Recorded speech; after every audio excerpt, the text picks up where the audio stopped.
Good morning friends, I welcome you all once again to my channel Education My First Right.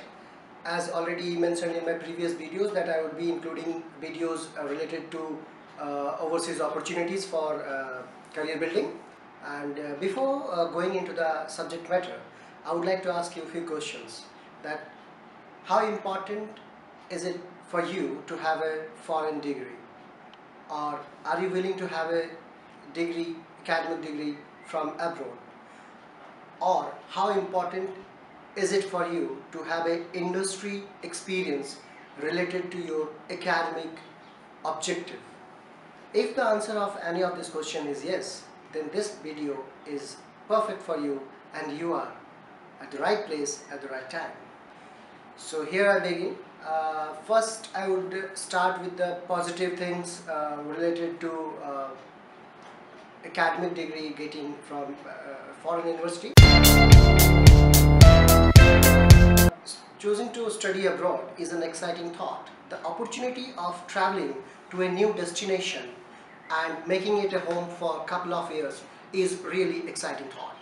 Meeting new people, knowing about their culture, developing the cosmoculture effect, and more importantly and more strategically, getting a dream job is the ultimate goal. So, if I fragment my views in different points, so the first important thing is the professional growth. Like if listing a foreign if you list a foreign degree to your resume, it will stand out from the crowd. Knowing that you have undertaken higher education overseas makes a positive impact on the potential employer, because it offers an insight into your academic achievement, but also more importantly speaks volume about your ability to adjust to a new culture and environment. You see, like now the world is shrinking. Now people are getting more sort of globalized.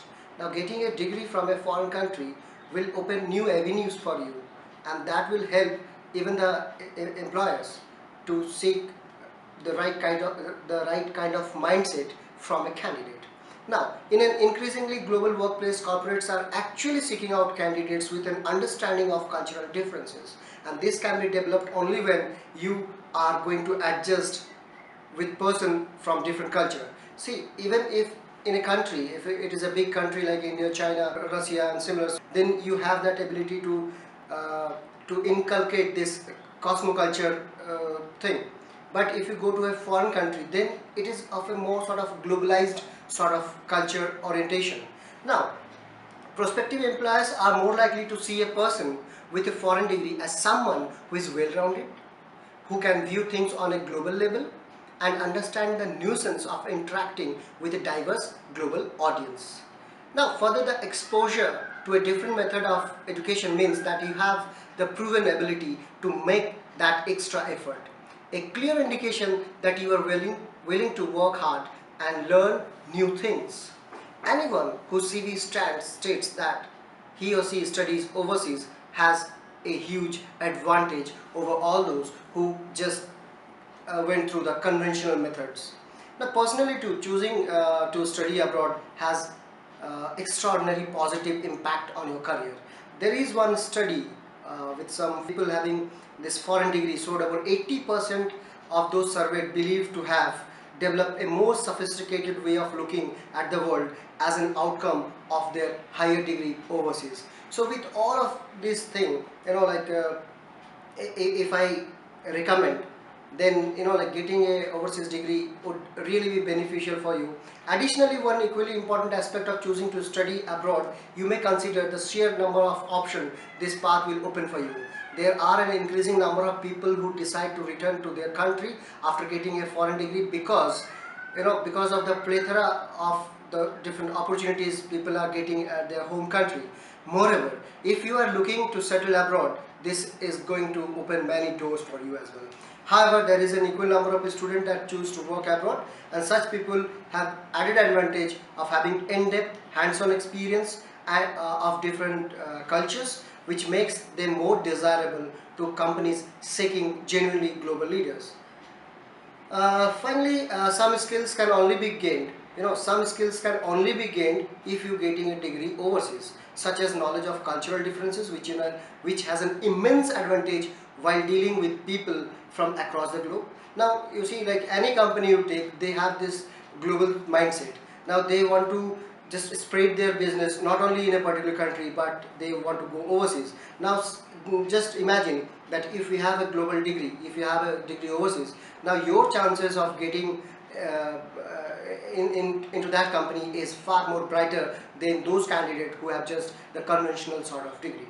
Now, the international experience for a person garners for such education makes them more attractive to companies who are seeking to hire people with flexible attitude. This attitude is very much important when you are going for a company interview, because like now people are more into sort of looking for the flexible sort of mindset, and this can be gained only if you have knowledge of diversified culture.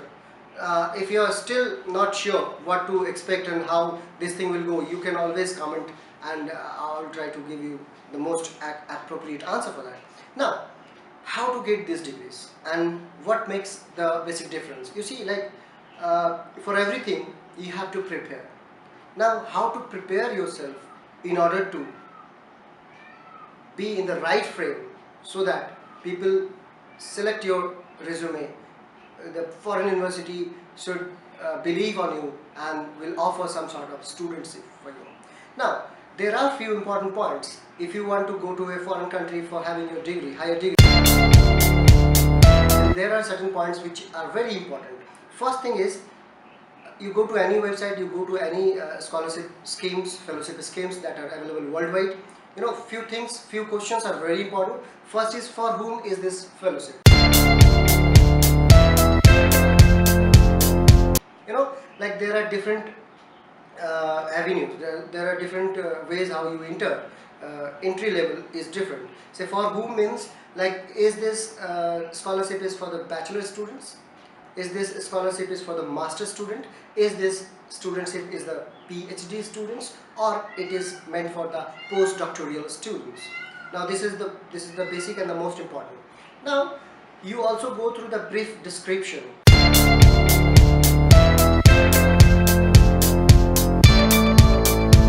Like many scholarship schemes, they may or may not vary, but you have to go through their description, that what sort of people they are looking for, what sort of scholarship they are giving out. So these informations are very crucial. Now, host institutions. Many times you have seen, like suppose take any scholarship scheme. Now it is not necessary that all the universities of that country are open for that scholarship. Now you have to be very careful when you are selecting any university for a particular scholarship. Say for example, suppose if I go for a studying scholarship UK, then I have to go to their website and check out what are the universities included in that. If I select a university which is related to my area of interest, but that is not listed in their website, then I must be very selective in terms of choosing my university, in terms of getting the concerned letter from the professor. Now, field of study.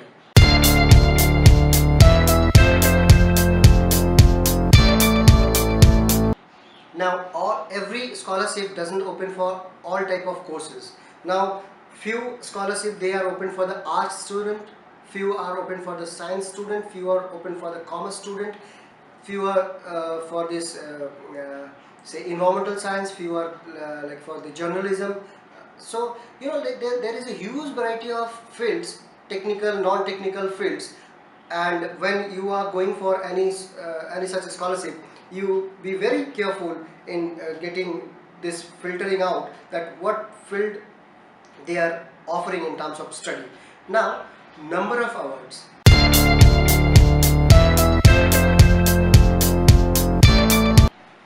Like if I talk about Fulbright scholarship USA, they are offering around 4,000 students. Now, when you are targeting a particular scholarship, you also have to take this thing into account, that what is the total number of awards. This will help you to prepare strategically for the you have this sort of homework should be done prior to applying to any sort of scholarship, because this will help you immensely. If you get the exact number, then your preparation would be tuned into a different way. If the number is more, how difficult? If the number is less, how how difficult it is. So you have to frame yourself in such a manner. Now, target group.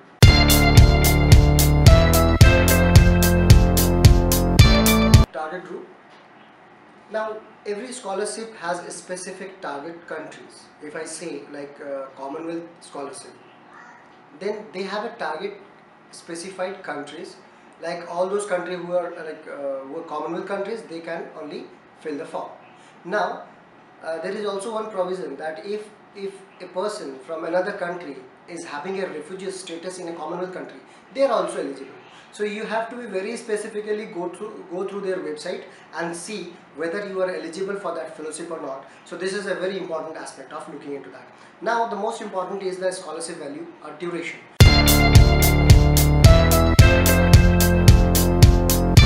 Generally, these fellowship schemes, like, they differ in terms of their terms and condition. Now, usually they grant the grant fund tuition fees, airfare, living stipend and health insurance.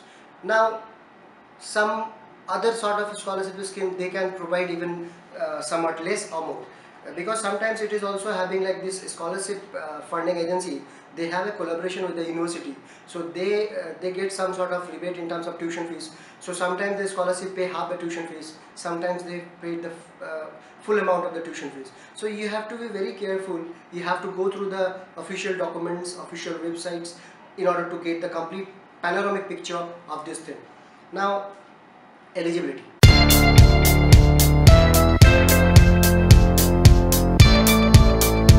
This is most important.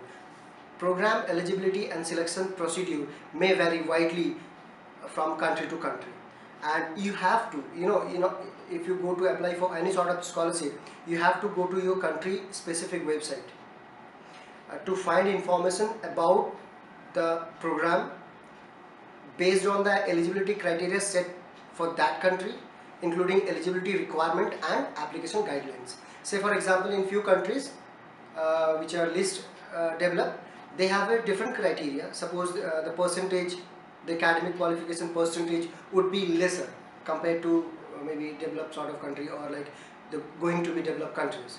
So in that regard, you have to be very specific. You go to the country specified website, check the entire panoramic picture of the eligibility, and then try to fill your form.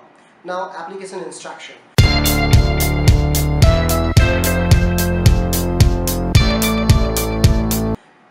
Most of the time, many applications get rejected just because it is not filled properly.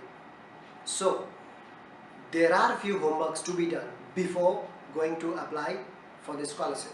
Now, you have to go to the official website. You have to look for the application instruction. Say foreign students, whenever they are applying, they should, if they are in doubt, they should convey their queries to the officials. Now, it is the duty of the officials to reply you, to help you in terms of filling the form, or rather, like, there are experts, and you can also comment to me. I can help you in that regard if there are some sort of problems you are facing in terms of filling the form. If you have some real problem, then I can help you in that regard also. And also, it is very important to see the openings. Sometimes it so happens like the scholarship has a time frame. Some have their opening, suppose in the mid of September, some they have like February to October. So you have to be really aware of the deadlines, like what is the opening time, what is the closing time, and you have to be very specific. And before that, you have to do all these homeworks, to consult a host, to consult a professor, to see the norms of the university, what are the prior requirement, what is the, if say you are going for UK or US, then you have to go by this English proficiency test.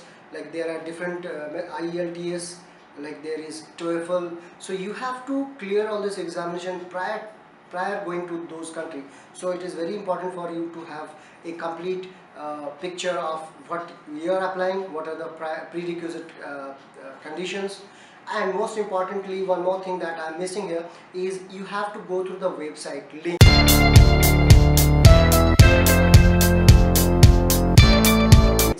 I will also I will paste some links concerning to different scholarship, but it is very important for you to go through it carefully, because you see, you are, I don't know about the different, see, many people will be watching this video, so many people will be framing into different domains, different directions. So you are specifically looking for a position, so you have to go through the links, find out, filter out those things which is really important for you. So these things are very important. Now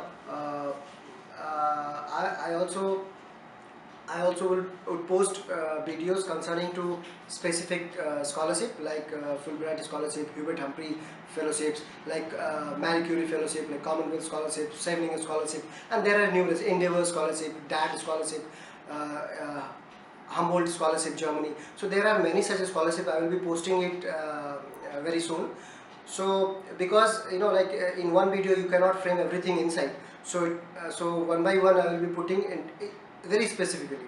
So if you are looking for a Commonwealth scholarship, I will put one complete video concerning to Commonwealth scholarship. If you are looking for a Fulbright scholarship, one complete video would be just linking to that. So this way it will be helpful for you. So if there is any comment, any suggestion, please do the same. Please comment on the comment box, and please subscribe, help the channel to grow, to help maximum number of students who are willing to do good in their life. And I wish you all that you all should be successful in getting your dream job, in going to your dream destination. Thank you very much. Thank you.